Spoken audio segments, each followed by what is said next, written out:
అమరావతిని హరిత వనాలు, తటాకాలు, కాలువలతో గ్రీన్ అండ్ బ్లూ సిటీగా తీర్చిదిద్దేందుకు అమరావతి అభివృద్ది సంస్థ ప్రణాళికలు సిద్దం చేసింది. దీనికోసం 6,974 ఎకరాల్లో పార్కుల అభివృద్ది, చెట్లు పెంచేందుకు సిద్దమైంది.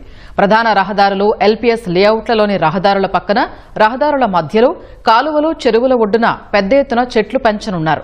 రాజధానిలో ఎటు చూసినా నయనానందం కలిగించేలా కసరత్తు చేస్తోంది. సింగపూర్ మోడల్ తరహాలో రాజధాని అమరావతిని హరిత, నీలి నగరంగా అభివృద్ధి చేసేందుకు ప్రభుత్వం కసరత్తు వేగవంతం చేసింది. 30% భూభాగంలో హరిత వనాలు, కాలువలు ఉండేలా అమరావతి అభివృద్ధి సంస్థ ప్రణాళికలు రూపొందించింది. రాజధాని కోసం భూములిచ్చిన రైతులకు స్థలాలు కేటాయించిన ఎల్పీఎస్ లేఅవుట్లలో 1602 ఎకరాల్లో 497 పార్కుల అభివృద్ధి చేస్తుంది. ఉండవల్లి, నీరుకొండ, అనంతవరంలోని కొండలపైన మొక్కలు పెంచనుంది. ఎల్పీఎస్ లేఅవుట్లలో ఎకరం కంటే తక్కువతో ప్రారంభించి 10 ఎకరాల వరకు విస్తీర్ణం గల పార్కుల్ని అభివృద్ధి చేయనుంది. ఎకరం వరకు విస్తీర్ణం ఉన్న పార్కులు 290, 1 నుంచి 5 ఎకరాల వరకు 147, 5 నుంచి 10 ఎకరాల వరకు 42, 10 ఎకరాలకు పైన విస్తీర్ణం గల పార్కులు 18 చొప్పున ఉంటాయి.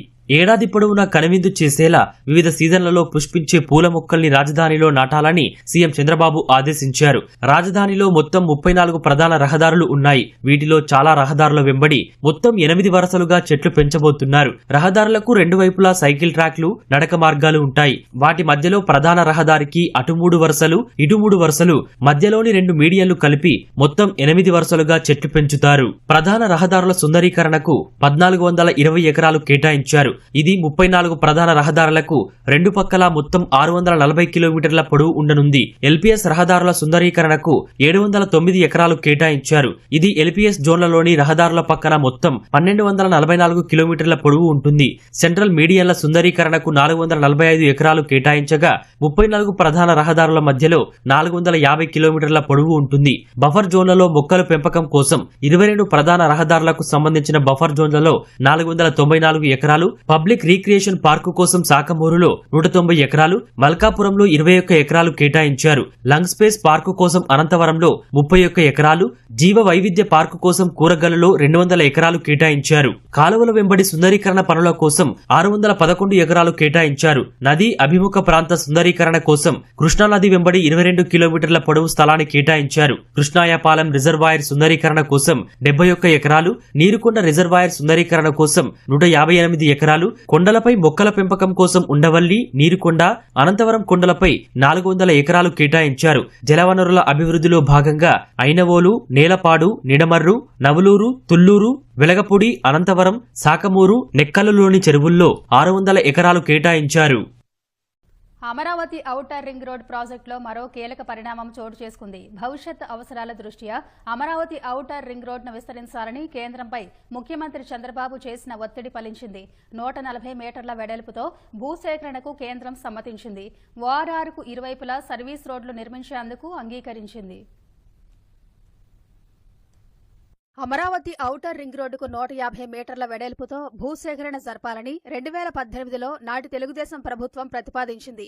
ఓఆర్ఆర్ విస్తరణ, దానికి అనుసంధానంగా సబర్బన్ రైళ్లు నడిపేందుకు రైల్వే లైన్ నిర్మాణము జరగాలని భావించింది. ఇటీవలే 189 కిలోమీటర్ల మేర 6 వరుసలతో ఔటర్ రింగ్ రోడ్ నిర్మాణానికి కేంద్ర ప్రభుత్వ పరిధిలోని అలైన్మెంట్ అప్రూవల్ కమిటీ ప్రాథమిక ఆమోదం తెలిపింది. అయితే అందులో 70 మీటర్ల వెడల్పుతో మాత్రమే భూసేకరణ జరపాలని పేర్కొంది. రైల్వే లైన్ ఇతర అవసరాలకు తాము భూమిని సేకరించబోమని రైల్వే శాఖను సంప్రదించాలని ఆ కమిటీ సూచించింది. దీనిపై సీఎం చంద్రబాబు కేంద్రానికి లేఖ రాశారు. తాజాగా కేంద్ర మంత్రి గడ్కరీతోనూ మాట్లాడారు. భవిష్యత్తులో ఓఆర్ఆర్ ను 10 వరుసలకు విస్తరించాల్సి ఉంటుందని, అప్పుడు భూమి సేకరించాలంటే సవాళ్లు ఎదురవుతాయని గడ్కరీకి సీఎం వివరించారు. ఇవన్నీ దృష్టిలో ఉంచుకుని 150 మీటర్ల వెడల్పుతో ఇప్పుడే భూమిని సేకరించాలని చంద్రబాబు కోరారు. దీంతో 140 మీటర్ల వెడల్పుతో భూసేకరణకు గడ్కరీ అంగీకారం తెలిపారు.